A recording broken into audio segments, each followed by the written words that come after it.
Bismillahirrahmanirrahim. Me emrin e Allahut Mëshiruesit, Mëshirbërësit.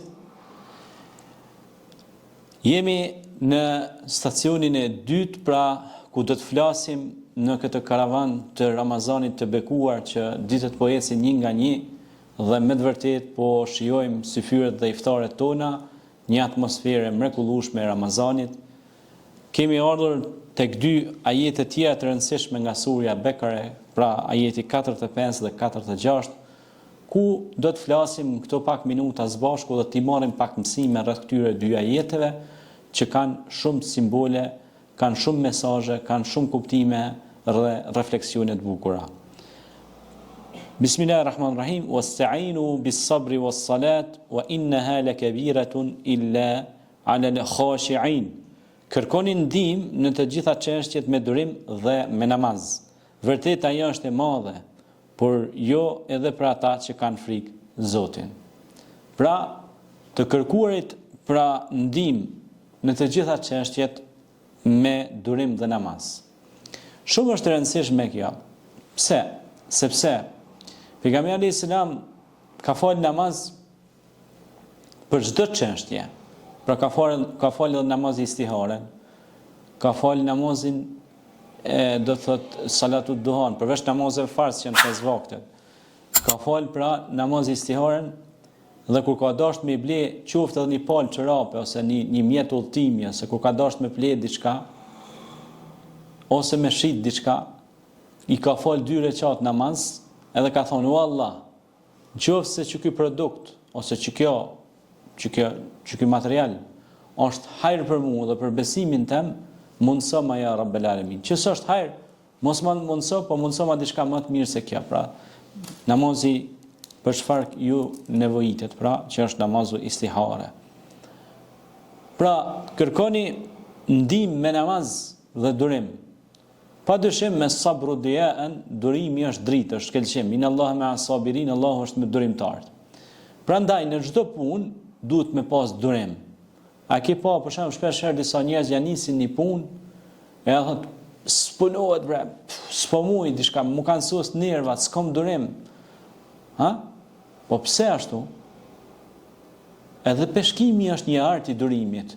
Nëse ju shkoni për të nxënë peshk me grepin tuaj, ju duhet keni shumë durim derisa të vije pra peshku në grepin ose në rrjetën tuaj. Prandaj ata që merren me artin e të peshkuarit, do të thotë, nëse keni pa, është me të vërtet një mrekulli. Siç ishte edhe Isa alayhis salam që shkoi për peshkim me nxënësit e vet.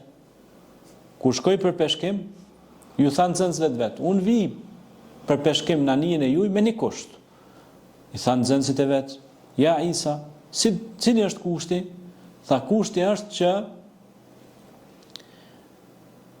nëse ne nxëm peshk, ata peshk do ta shpërndani për të varfrit dhe njerëzit nevojnë qytetin e juaj. Pra do të shpërndani pasurinë e juaj dhe do t'ju ndihmoni edhe të tjerëve nga pasuria juaj, që në fakt nuk është e juaj, është e detit, po ju keni nda kohë për ta nxënë peshkin." Dhe atë ditë shkuan me Isa alayhis salam për peshkim, dhe çfarë ndodhi? U mosh anija plot e përplot peshqi, saqë gati sa sfundosej nga bolleki dhe bereqeti i peshqeve.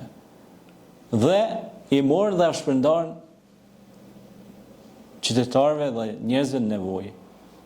Dhe aq më shumë ata shpërndanin, aq më shumë në det pra shtohej pra peshku.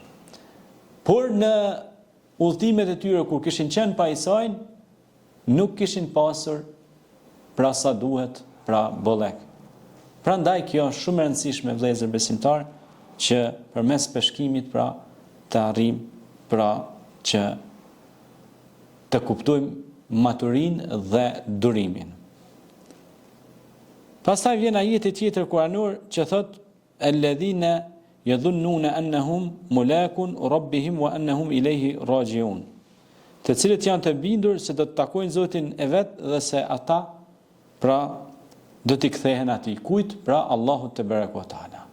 Inna lillahi wa inna ilayhi raji'un. Na jena te Allahu dhe te Allahu kena më u kthye. Pra kthimi jon është tek Allahu pa dyshim.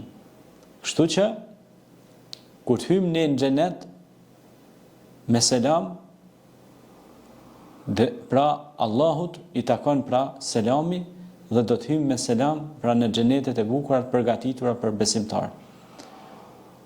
Pra me namaz, duke falur namazin, duke qenë të durueshëm, na pret një shpërblim shumë i madh pra që është xheneti. Dhe aty është vend ku është i përgatitur për vepruesit e veprës së mirë, punës së mirë, çka Allah është i kënaqur me ta. Innal ladhina amanu wa amilus salihat ulaika hum khairul bariya. Ata që bojnë vepra të mira janë krijesat më të dashtuna te Zoti. Largimi një pengese nga rruga, ushqimi i të varfërve, ndihma reciproke për ndërtimin një ure në fshat, për ndërtimin një shkolle, për hapjen e një librarie, për hapjen e vendeve të reja të punës. Por edhe buzëqeshja është mirësi dhe sadaka, sepse e bën tjetrin të ndihet mirë. E bën tjetrin, i jep tjetrit një mesazh oportun, lumturues. Nëse ne punojmë për lumturinë e të tjerëve, Allahu do të na lumturojë neve. Suksesi jona, e dini ku gjendet? Ajo gjendet në suksesin e të tjerëve. Nëse ne u ndihmojmë të tjerëve të bëhen të suksesshëm, Allahu do të na ndihmojë ne që të jemi të suksesshëm. Andaj, suksesi është kognitiv, është i lidhur, është i përbashkët në këtë anije tonë, që quhet anija e durimit, namazit dhe punëve të mira. Allahu shpërblet, selam aleikum.